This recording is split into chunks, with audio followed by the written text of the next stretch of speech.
hard truth is $5 off works. So sorry, but a quick offer is a great way to hook people. But here's the catch. McDonald's did this. They got millions of downloads in a single day with a free burger. But if you're going to keep them, you better have an experience that's convenient and better. Because if you don't, you're just wasting the $5. Personalization has gone from buzzword to strategic imperative. And now we are not only just excited about the whole concept, we have a playbook for delivering true personalization at scale. The book is Personalized Customer Strategy in the Age of AI, and I am over the moon, can I say, to welcome Mark Abraham, Senior Partner at BCG, the founder of the firm's personalization business, and one of the authors of this book. Mark, I can't thank you enough for touching down today in the groove with me. Peggy, thanks so much. I'm super excited.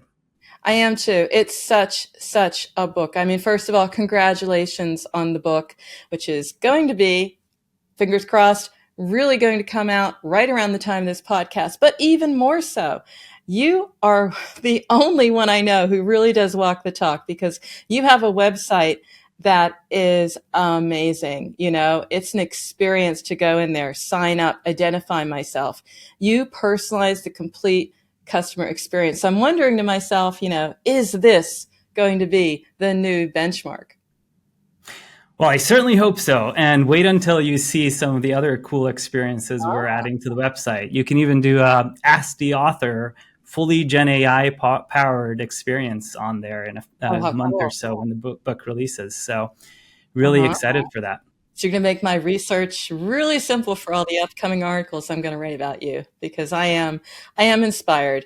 You have made a great impression, and I can see it's going to continue, going to be an ongoing conversation. But I have to wonder, did you personally set out to be a trailblazer? Because here we are talking about personalization. It's not new, right? But you have a new way of looking at it. Well, what I've loved about my 20 years of BCG is I've gotten to reinvent myself every 3 to 4 years. And so a decade ago, when we launched our AI team and digital teams, I love to just connect people. And that's exactly what I did when I founded the personalization business. Bring together technology with marketing, with AI, people that didn't normally work together. And we did some really cool things for our clients starting then. And then since then, it's just been one of our growth practices across the firm, across the globe. So really exciting what we've been doing. And being, on top of it, because now it is the thing. Everyone is talking about it. And it sounds really good. I mean, now we're not at that warm and fuzzy stage where it's like, yeah, it'd be great if we could understand our customer. Now it's about that. And you said yourself, you had your practice. You've accelerated the personalization efforts of over 100 iconic brands, including Starbucks, Home Depot, Google. We know where you left your mark. That means they have to embrace new ideas. What is the boldest move you've ever had to ask them to make or actually seen them take? Well, you mentioned Starbucks, and this was almost a decade ago. They were definitely one of the pioneers. And what I loved about what we did, and Amy Johnson actually talks in our book, Personalized, about this, is we said, how do we break business as usual? So we actually took 5% of customers offline and then took a small team. It was only a dozen or so people, and sat them in the second floor in what we called the personalization lab. It was technologists and analytics folks and marketers all sitting together. We found they didn't really all speak the same language or know each other before, but boy, did we get to know each other. And it wasn't easy, but we launched some amazing things within months that would have taken the company years to get done. Since then, we've employed the same approach with dozens of brands across industries. And I think it's a great approach to just get out of the bureaucracy and silos that exist in most companies. And really just talk at the end of the day, right? Yes, it's so much about making connections. And what I love about the conversation that the book is already sparking is There's so much focus on using AI for efficiency, but it's really opening people's minds to, well, we can use AI to drive growth. And if we do that, we need to get everyone across the company working in this. So, as Antonio Lucio says in the Advanced Praise, this is a book for strategists, not just marketers, because it's everyone in the company coming together. As I said, it's a rethink, and there's something that you have to do at the very start before you even start with the AI, and we'll get to that in a moment, but you really have to think about how you look at your business. You know, you're built, businesses are built, they grow through sales, transactions, action, not interaction necessarily. So moving companies past that to focus on the customer, how do they start? Where do you start with them?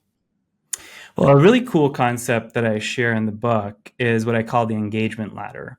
And I think it's a really simple thing you can do. Look at your customer base and then look at where there's step changes in the pathways your existing customers take. We did this for one of the leading beauty brands. They found, people might engage with one brand, then they might engage with a category, then they might engage across multiple categories, then they might engage digitally, not just in store, then they might become loyalty members. And each of those steps up the ladder unlocked customer lifetime value, reduced churn rates, as well as customer satisfaction and sales. It's a great way to think about what existing behaviors can you already engage with your customers. I think the other piece is just understanding how you can help them. Fidelity is a great example of this. First thing they do is they sit down with you either live or in a survey, digitally online, and understand your investment goals. So then they can curate and really personalize every outreach that happens afterwards. It all starts with the customer. And of course, then we talk about being more effective with the help of AI, Gen AI. But you're talking about personalization at scale. Where does it add the value? Because it has to deliver value, but we're talking also about emotive value in a way. So I'm having difficulty seeing, like, I see the efficiency. I don't know if it's going to touch me. Where does it touch me? Well, that's why it's so important. I really emphasize with brands that less is more. So I think engaging not just on how am I going to sell you the next thing and push you that additional email or app notification about my new product, but really understand what is your goal? What are you trying to achieve? How can I make your experience better or faster? Which means deciding what not to do, what not to send to the customer. And I think that's what it's going to come down to, especially in this age of Gen AI, when it's so easy to create more and more content. That's a great thought, because maybe it's not always what to do, but what not to do. I mean, I won't name names, but there are companies out there who think it's really smart to send nearly the same message at nearly the same time every single day. It's like, oh, we'll bring routine into somebody's life, but that is not the way to do it. So to your point, it's about what you don't do. I'm just curious, Mark, because you work with so many brands and you have the book. What's a don't? What's a don't to enhance personalization with AI? Well, I think only focusing on the technology is one of the mistakes people make. I remember I met with an airline client and they talked to me about how they just can't launch anything next month because they've got to fix their data lake first. 3 years later, I met with them again. They hadn't made any progress and they invested millions of dollars in the underlying technology. It's a common example. And that's why I like to always bring back people to what I call the 70-20-10 principle.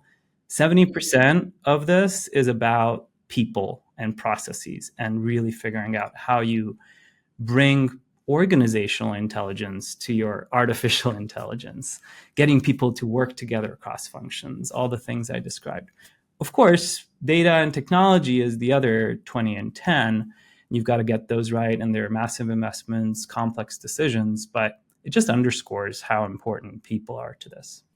So we understand where people add value. We understand where AI adds value and data. You know, we have our data problem. We're data constrained and AI needs data. So we understand where each adds the value, but there's really not an agreement on what that value is. You know, some people say it's massively new, you know, the age of AI. We need new KPIs. And then I was interviewing a gentleman. He said, you know what? He's been there, done that, been around a while. He said, you know what? It's just back to plain old measuring customer satisfaction. So I'm curious, where do you hang your hat? The outcomes are still about customer satisfaction and growth. That has Mm, not changed. okay. But I have one equation that I've included in the book. I took the late Stephen Hawking's advice. He had one equation in the brief history of time. So I have one equation for you. P, the personalization advantage, is about N, which is the number of digital impressions you have. So the scale of your customer impressions times the speed. So, how quickly can you learn from those interactions and take them into the next interaction and make it better? So, companies are now competing on speed and scale. And that's what's different about personalization today. And the speed of learning. Now, that is fascinating how they're going to internalize that. You have a lot of work ahead. Yes, it's fascinating what you can do in a few months when you bring people together. I love, for example, we went through this with a bank recently, and we mapped out their campaign process. It took them 16 weeks to get a campaign out the door from idea to market and measuring it. We got it Mm. down to just 3 days. And it was a Wow. mix. Yeah, absolutely. And it's a Okay. mix of, again, back to the people, handoffs and bringing teams together, really shrinking the number of handoffs, the number of people involved, but then adding some automation and content tagging and content library as well was key. Hmm. And we hear a lot about the content. I mean, creatives, obvious place, obvious fit. And there's more. There's more than just ad copy and creatives. And maybe to your point, Mark, it's about treating it like part of the business because too many people are like, oh, business transformation. It's a business transformation initiative and go maybe into overdrive because what else would explain the fact that so many of these initiatives actually fail? You know, maybe it's over engineering it. In any case, they're burning cash. You say in the book as well, you know, many companies are burning cash because they're not approaching personalization the right way. So, what are some common mistakes and maybe a word of advice to avoid these pitfalls? So I talked about the importance of people already. I think the other piece of this is it's so important to make this a self-funding journey. Because back to your point on KPIs, if you're not delivering the growth, I mean, this takes real investment in people and technology. And so if you don't set up that idea and aspiration of every 6 months, I'm going to scale a new experience that's going to deliver change for my customer, but also have business value, then the investment and business case falls apart.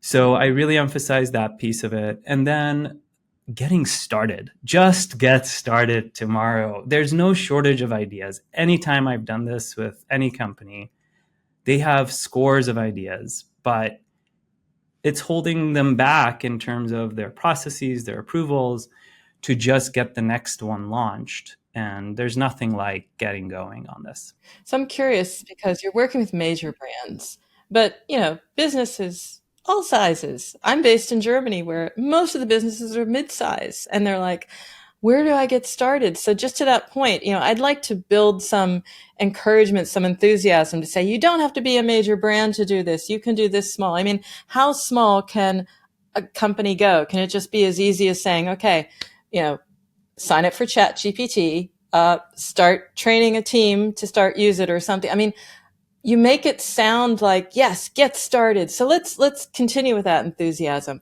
What matters is a first step. So let me give you an example from the last few years. So I talked about Starbucks, obviously big restaurant chain, but then you take a company like Sweetgreen. They've only got started in the last 15 years, really scaled in the last few years.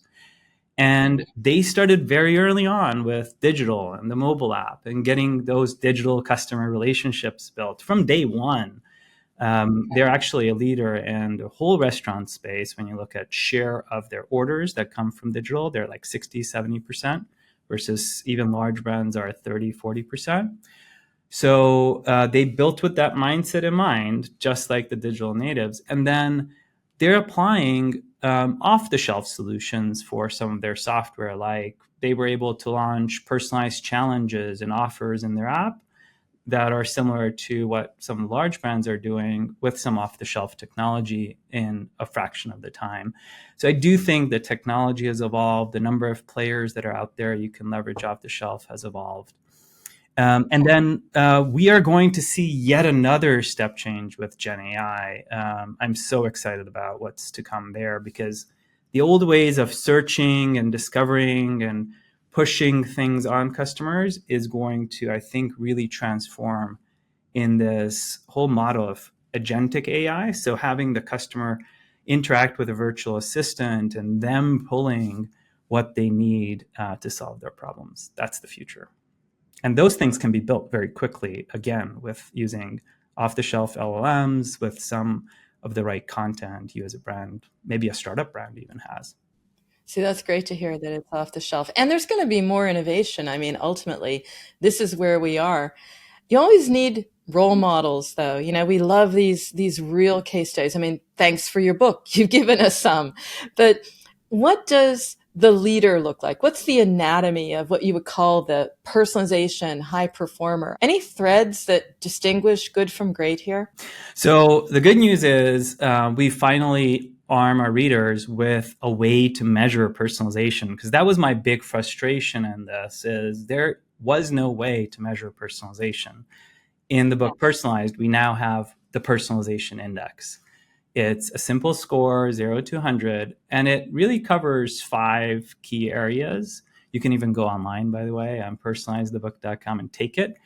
And basically through this, we have tons of research now to understand the patterns. So a couple of takeaways. First off, only 15% of companies qualify as what I would call a personalization leader.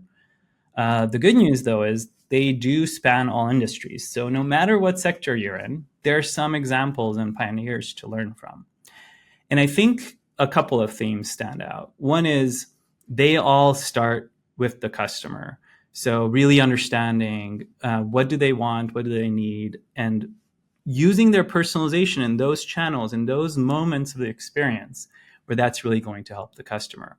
No one nails it everywhere, but they focus on the right parts. You know, it's no surprise that the leaders include, Netflix and Spotify and Starbucks, but some surprised us. Like Sondermind is a great mental health app many have not heard about, but they assess you on 12 different brain functions from the get-go and then personalize your entire experience to you. Like maybe you need a therapist, but maybe you just need some mental health exercises to do at the beginning of your day. And then they also rapidly experiment and iterate. These companies are running hundreds of experiments based on data very quickly in a matter of days, not weeks. And that brings us again, because some of this is beyond our capability to do it. So yes, AI, Gen AI is there to help deliver on this, help us move from good to great. And what I love is you've come up with the 5 promises of personalization, and a matrix that is just awesome. I thought, oh, concentric circles. No, you've got heart shape. It comes through. My first thought was yes, because it's not about wallet share. It's not about mind share. It's about heart share. So I have to say that was very, very cool. What inspired you to do that? Because that's not sort of your typical consultant thinking. Yeah, this book has truly been a labor of love over the last 2 years. We actually wrote and rewrote every chapter, and we didn't have the framework when we started out. We did the opposite of what you're supposed to do. But I love that we did that, because 2 things happened. One of the last interviews we did was with Peggy Rowe at Marriott, and she said something that really stuck with me, which is in her personalization journey, the mantra she always gave her teams was, it's all about love and money. We gotta inspire brand love with our customers, and we gotta make money so we can fund all these investments. And then I was brainstorming with our awesome Bright House team. We have this in-house brand purpose and design agency, and Sarai Vingate and Callie Bybee. Huge shout out to you guys because you came up with this amazing framework that I think really encapsulates it. And then I was like, okay, the 5 promises, this really fits with everything we've written and became the backbone of the book and the playbook that all of you can use tomorrow. And I love it because it's also focused. I mean, it's like, show me, delight me. But no, I won't get ahead of you. Go through the 5 promises with us a little bit. So let's take Spotify. Everyone knows Spotify. They start by looking at, what is the problem I'm trying to solve? How do I empower you? So they deliver on the first promise, to find you the right music. But in order to do that, they need to know me. So they're collecting data and tagging data as I go through the app, what I listen to, how long I listen to it, what I share with my friends, metadata about the song, genre, and so on. Then they reach me. That's where they're using AI to, both in the app, offer, what is the next best song, but also nudge me. Hey, this new release, did you know this concert is happening in your town? Really show the right things at the right time using AI. And that brings us to show me. So they actually have to have the content, the massive music library they've built to choose from and really personalize to your customers. And then finally, they delight me because they're taking every interaction and making the next one a little bit better. The more you use the app, the better it gets. Those are the 5 promises that a brand needs to deliver to actually live up to what customers expect. I am people focused from day one, back in the day when it was warm and fuzzy and purely female. So yes, Mark, I'm so happy that you're here. It's not that anymore. It is strategic. And in that is also how to do something. So I'm looking at, show me unique content enabled by Gen AI. But then I'm thinking about the Marketunist cartoon that I absolutely love, where he's showing how AI creates content that's fairly similar. So it's the sameness. And it's going to be a dilemma. It's not going to be something we can answer, but is there a way to avoid sounding the same? Because we're all going to have fairly similar tools. So we've done a lot of research on this, and I do think there's an emerging answer. And Pandora, which is the jewelry company many of you may know, I think has encapsulated this really well in their strategy. So they do 2 things. They use all the Gen AI tools to drive efficient content generation for things like translating content, generating lots of different copy that's tailored to different audiences. Now, even images and video. Some things are harder still. Hands, for example, or real video is not quite there yet, but in a few months or a year, it'll be there. So they're saving a lot of their energy in creating that personalized, tailored variation, especially in conversion content that they're putting in social channels. But then they're still taking, call it 20% of their best talent and really thinking about how do they make that holiday campaign truly magical, creative, different, infused with their unique brand voice. And that's the research we found is with Gen AI and these AI tools now, you can create better than average output with a fraction of the cost and time. We're talking 60 to 80% savings. But then what you can't create is that long tail of really amazing experiences. And that's where you need to focus your best creative minds and talent. Yeah, they don't have to be resizing images or things like that. I get That's that. right. Take out the toil and put back the joy in the work. That's what AI is about. I like that. AI sparking joy. That I've heard that. Um, what about delight me? That's a great one. We've all heard delight the customer. Okay. Now we're talking about it, but it's also about continuous improvement, which is fine, but it requires companies to embrace that, always on experimentation, learning, innovation, and also modularity at some level because you don't want to reinvent the wheel. How does that all fit together? Absolutely. So this is where you take that, what is commonly a 12 to 16-week process to generate content or tweak content, to just a matter of days. And there's three key unlocks. You've got to build the content library that's modular, has the right tagging, has the right metadata. It's an arduous task for most companies, but now with AI, if you get started on it, build a training data set, you can do a lot. So that saves massive time, and you can reuse a lot of the same content, tweak it, and get going. The other piece is, again, looking at the process, map it out. How many teams are involved? How many handoffs are there? We did this for a bank I mentioned. We found there were 80 people involved with 15 handoffs. We got that down to 8 and 1 handoff. That's why we got from 16 weeks to 3 days. So it's crazy what happens when you look at these large companies and teams. And then you put in selective automation. So, for example, dynamic content creation is a great way to use your content library to populate those assets with the right data. And then, by the way, do it for email on the website and your social media campaigns at the same time, which does require some thinking in how you're creating content in the first place. That's how you save massive amounts of time. Indeed. I mean, all those handoffs. I'm just thinking, not even just the time, just think about the disaster in customer service. It's a nightmare. How am I supposed to be handled and treated as an individual if there's that many disconnects? Yes. It's mind-boggling. And also goes against what you're saying, what companies need to achieve, which is they need to deliver a magical experience. I loved reading that, but who comes close? I mean, Spotify, yes, but I'm going to do a little rant here now, Mark. Just indulge me because I am a music fiend. And Mm.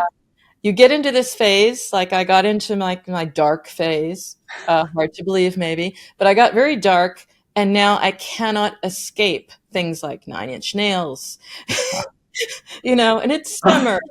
It's nice out Um, there. And I have done this rant, and it's just, I'm getting fries with my fries. So, please, Spotify, listen to me because I love Spotify. But seriously, yeah. magical experience. Who comes close and how do they keep it fresh? Because magic has to be more than once. Yes. So one point on Spotify, I love that they continue to reinvent themselves. I'm not sure if you used DJ Xavier, which is an AI DJ that they just beta launched. And what it does is two things that's different to their normal playlists. It actually mines your past data to resurface songs you may not have listened to for a long time, but you loved. It was so awesome to get back and get into some of my favorites 3 4 years ago that I'd totally forgotten about. And then it also injects newness. So we do this a lot in our algorithms where we intentionally inject learning songs or genres that you may have never been exposed to, but you might like, and it's intentionally giving you that, peppering that in. And then it really asks for feedback and thumbs down when things go haywire. You can quickly correct it, so it self-regulates in a way. But there are other amazing leaders out there that I think we can learn from. Certainly others on the digital side, like Netflix, I alluded to, which, by the way, creates a million versions of a trailer for their average new TV series, by the way. It's fascinating what they do, tailoring that to the audience and what they might like. But I think what is inspiring too is the brands that do this with a human touch. So take Four Seasons as an example. They really use that data on, hey, you've been here, we know what you like, we know all this information about you, and handwrite a note to you when you get to your hotel room, and recognize you when you check in, and follow you along your journey, both during your stay and afterwards. So I think those kinds of human touches can't be underestimated, and brands should be thinking about how they differentiate themselves on those. So really the consumer, and I think we chatted about this before, Mark, the consumer has a new role in their destiny. We can say the consumer also has to work with the companies as they try to be personalization, yeah, experts, deliver a magical experience. They're not going to want to read my mind. I'm going to have to do something. What am I going to do as a consumer to make this work? I think there's a really important inflection point we're at here because of the content explosion that's happening with Gen AI and how many companies, let's face it, aren't following this less is more mantra. We as consumers have an obligation. Every time you engage with a brand or choose to disengage, uninstall that app, unsubscribe from that email, or give that thumbs down or thumbs up in the digital experience, those are signals that brands are looking at more and more. They're forced to. And we as consumers, I think, need to pay more attention to that. Take the 2 seconds to give that feedback and then really hold companies accountable for our expectations. So yes, they need more signals. We'll give them more signals. Last question before I get to a rapid fire, and I really could stay here longer, Mark. I'm so tempted. We could just do this weekly, but the question is not just what delights the customer. It's also about building trust. So how does a company do that? They've been engaging with me every step of the journey. I'm thrilled. It sparks joy. What builds trust? So beyond following the less is more mantra, I think we're in an era of transparency. And Marriott is a great example of a brand that surfaces all the data it has about you in a very easy way. I think brands are going to have to do that. They're going to have to show customers what they know about them and then, of course, use it in the experience. They can't wait for regulations to catch up. And, regulation is going to happen. The EU AI Act actually just came into force. We're going to have to label AI much more. We're going to have to really be judicious about the types of AI we use. But the pioneers need to stay ahead and really think about the brand guardrails, the experience guardrails they want for their customers. Okay, short answers. It's going to be tough because I would like to delve, but short answers. Hack. I want to know a hack to ensure that customers, consumers are giving the data, the details, et cetera, that companies want, and they're doing this responsibly to deliver the magnetic, the magical experience. One hack to make certain that they buy in. We've done a lot of research. The hard truth is $5 off works. So sorry, but a quick offer is a great way to hook people. But here's the catch. McDonald's did this. They got millions of downloads in a single day with a free burger. But if you're going to keep them, you better have an experience that's convenient and better. Because if you don't, you're just wasting the $5. Okay. Discount and then walk the talk. All right. That's right. Okay. AI, big one, because there's so many misconceptions about it. The biggest one that you're seeing, bust a myth for me.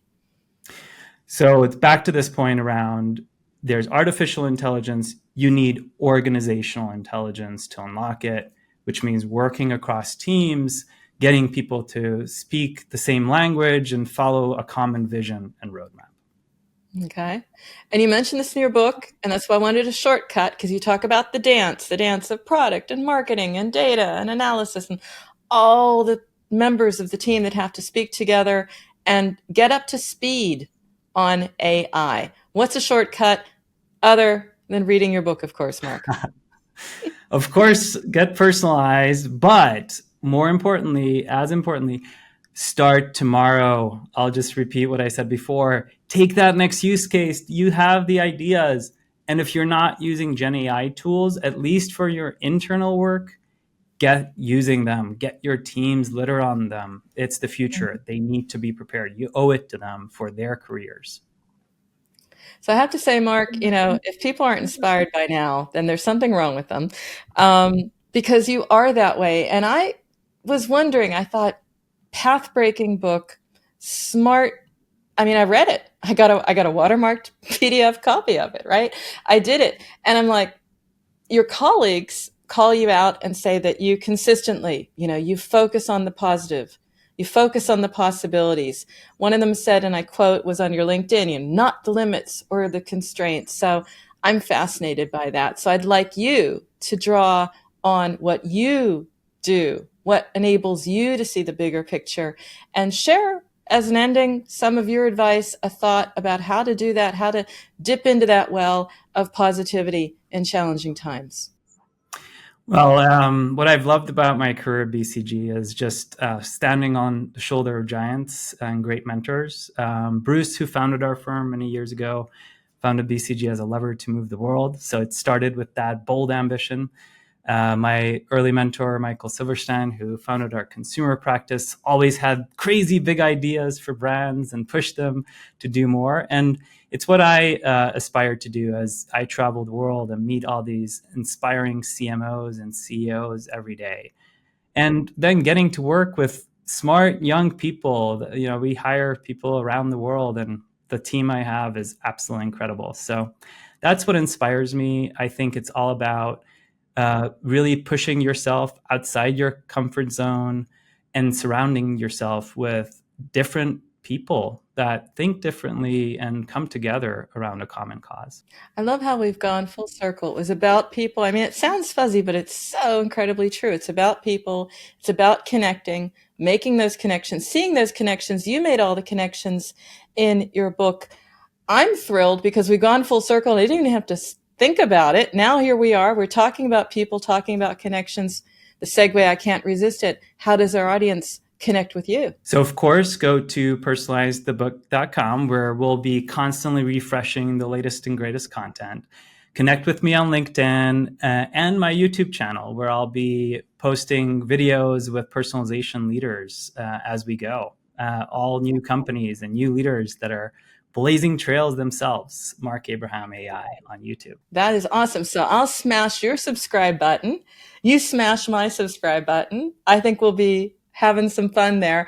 And of course, knowledge is for sharing. That's what we've been doing. So yes, listening in, spread the word, tell your tribe, tell them you like the show. As I said, smashing that subscribe button and all of the above would be amazing. And even more amazing, Mark, staying in touch with you. Thank you so much.